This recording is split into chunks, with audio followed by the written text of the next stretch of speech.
The Backrooms movie released this past weekend to $81 million. I'm sorry, $118 million worldwide in its opening. Made nearly 12 times its production budget in 3 days. The biggest A24 opening weekend in the history of A24 movies. We are currently in a whirlwind of creator-produced movies. Between that and Obsession, I want to start with Backrooms. But what an incredible time to be a creator who has any kind of vision for something that is greater than or in a different line than just publishing on platforms. Incredible. Like, imagine if this had happened around the Flat Earth days.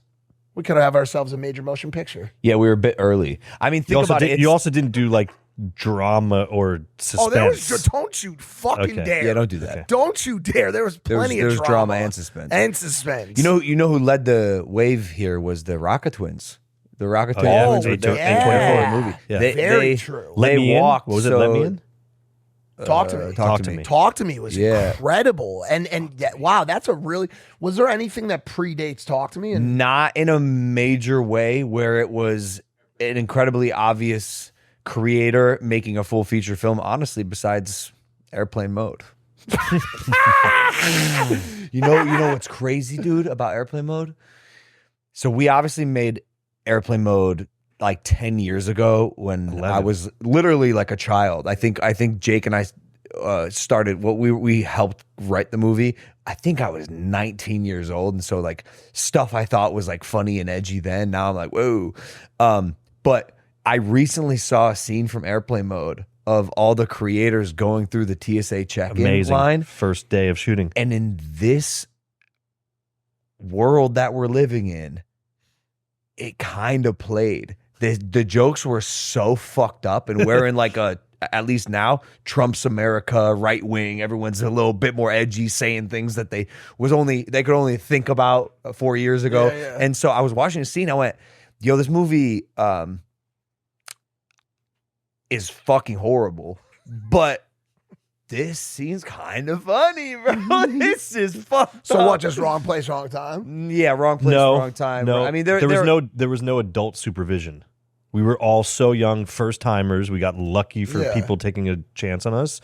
Had there been a little guidance and supervision, it had an amazing chance. Yeah, I think I mean, look, I could pick it apart anyway. But what I'm saying is, like, to your point, creators now with a platform and tens of thousands of hours making videos online and getting feedback and learning how to storytell and developing a loop of creation that makes you really good at your craft now have the ability to make what they want and then distribute it worldwide with the right partner like an A24 if your product is good enough. And the director of Obsession was a very talented YouTube and sketch creator who had been doing this, his entire adult life. And same thing with Backrooms.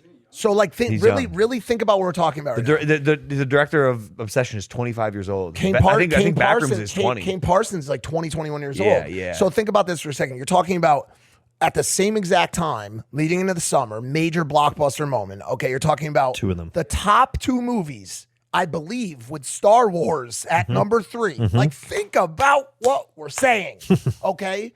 And by the way, for credible reasons, this isn't some hype bullshit, okay? Especially with Obsession. I want to talk about this a little bit. So you don't know what the Backrooms are. No. Let's just quickly talk about it, okay? 2019 4chan post of this creepy labyrinth complex of hallways with like fluorescent lights and yellow carpets and like this buzzing sound is the Backrooms, okay? And it's this place that you can basically no clip out of reality into this area. What is no clip? It means you like glitch out of reality. Okay. And you like end Logan up, did last night. Correct. And you end up in this place that, and it all is kind of based on this new era of what's called like liminal horror. And basically it's like stripped down horror that utilizes places that seem like maybe, you know how like when you have a nightmare sometimes, I've been here before, but it's slightly different. Yeah. It's just not right. Yeah. That's what it plays off of. It's just not right. Like something's wrong here. Eerie, creepypasta, right? So Kane Parsons is inspired by this post to create this Backrooms series on YouTube, which gets tens of millions of views on YouTube, okay? Which creates this entire society of really driven Backrooms viewers. He created this as like a 16-year-old? Yes, or however, whatever. Yes, he was young. He was 17, whatever. He saw this idea about the thing and glitching out, and then said, "I'm going to create my own and version." turned it. He was inspired by the post, okay, and turned it into this whole series where this labyrinth is endless of these like really like liminal space with like carpets. It kind of looks like where we are right now in this office building, and these lights that hum, but on different levels of the Backrooms, there's different creatures that you encounter, and it's a very fucked up, scary place. So he then now has to take this and apply what is a very niche liminal horror set that his audience is so into, like these situations where you have to take something niche and make it mainstream. The level of responsibility in that craft is fucking endless because you have an audience of people who love you and are depending on you to tell the story in a way that they see fit. You should try to get him on the show. We asked A24. He right now he's the most popular person in the world, and I would love to. But anyways, I go see this movie with my new little thing the other night. I picked movie theater and remember the nice one with the fucking nice recliners and the blankets and everything. Two-seater, you can order food, they come right to the thing. And I watched this movie, and it is very unnerving. It is very unnerving, very anxiety-ridden film to watch this. It's based in the 1990s, early 90s, right around this economic boom. And this, what's the actor's name? The Backrooms? Yeah, he said it. This incredible actor. Okay, he's struggling to pay the bills, and he's got this furniture store. And I'll just give nothing away, but that's where he kind of enters the Backrooms. And the entire film, the characters that are encountered in the Backrooms, all of the things that happen are all an allegory, are all symbolism for internal battle and conflict in the characters' lives in the movie. And so if you go into that movie expecting to be jump scared into some sort of like, wow, this is a great movie, you've approached it in too low IQ of a fashion. And so you really need to go into it like there's a lot of fucking meaning involved. A lot. So the problem for a lot of the audience, because you're kind of seeing the critical response to it was very high. 90+% on Rotten Tomatoes, you're seeing a much lower audience response. And it's because you walk out of that movie with far more questions than you walked into it with. And that pisses people off. Yeah. That upsets people. Yeah. I like that though. So does anybody who likes that, who likes that. That's smart. And I turned to the girl that I was sitting next to when we were watching it, and I said, it's like this fiery part of the movie where you're like, okay, they're about to unleash all the answers. And I looked at her, I said, hey, so this is going to end in like 15 seconds. Just so you know, the movie's about to end right now. And like you just see a scene, credits. And nothing. And that's it. Nothing. No answer. Good luck, buddy. Go figure it the fuck out. And I said, how do you really rate a piece of art? I went to sleep thinking about it. Yeah. I woke up the next morning thinking about it. So if there's no bigger way to establish what is good art, to me that is good art. Yeah, actual impact. And are you still thinking about it beyond just watching it? It's amazing what going back to the beginning of it, the technology and the platforms that have allowed creators like yourselves and like these guys to all of a sudden take over the globe or the United States, right? Never would have happened back in the day going through the guards, right? That allowed you to come into Hollywood and stuff. Like the technology and the platform and democratization. The word is democratization. Correct. It's just like everyone's open to create. Correct. If you got something good, no matter who you are, you can be great. And you call them a creator because they start on the platform, but they're really just an artist. No, I've been saying this for years. Because of social media platforms, at least now, especially because every young person wants to be a YouTuber, because it is a great job, but the people who break through now on these platforms where you get to create are going to be very, very good. Amazing. You're going to have to be like when Speed popped off, I was like, he's the beginning of a wave of creators and who come in many shapes and sizes. Some are in front of the camera, some are in front of the camera, but also directing. Some are just storytelling. The ones who really make it and then break out and even transcend the social media world are going to be so good at their craft. When it comes to making content, truly, this is the most special time to be alive because it has become so easy and you can reach the rest of the world with the tap of a button. And if your product, that your output, your creation is good enough, the world will recognize it. And that is so exciting for anyone with an ounce of creativity. I don't know the name, but maybe Dylan will throw it out.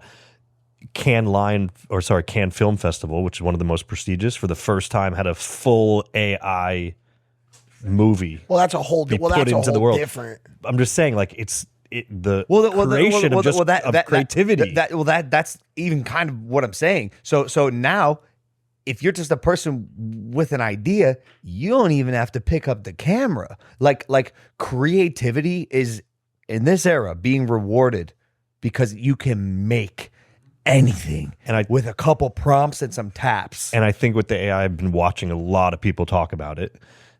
A lot of the best creators in the film world and everything say, while it's going to help progress and make things faster and easier, still the human creativity is what is going to it's all based win on the day. Well, it's all based on the human prompt.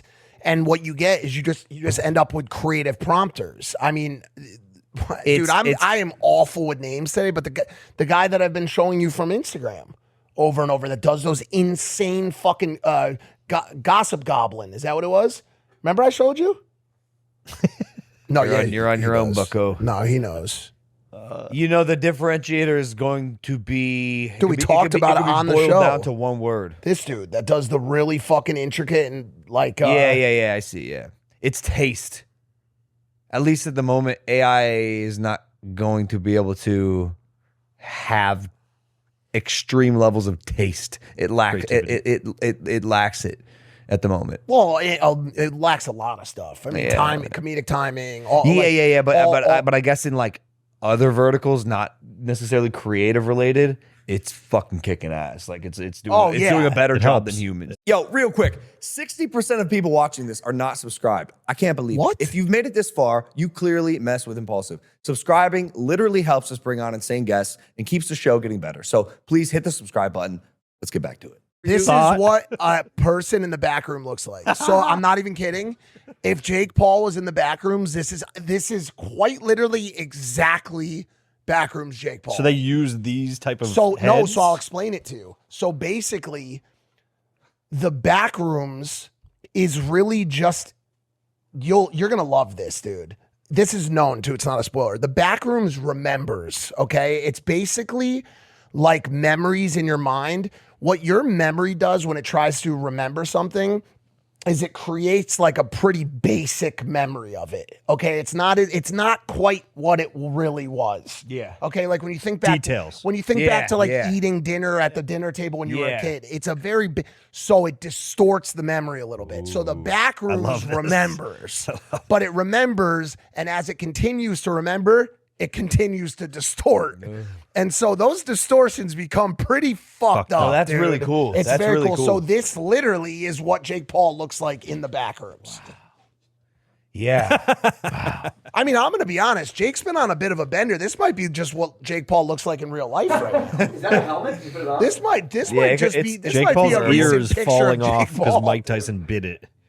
Like if you saw Jake in Georgia right now, dude, this might be him. Hey there, Impulsive viewer. If you like that clip, check out another one just somewhere around this video screen.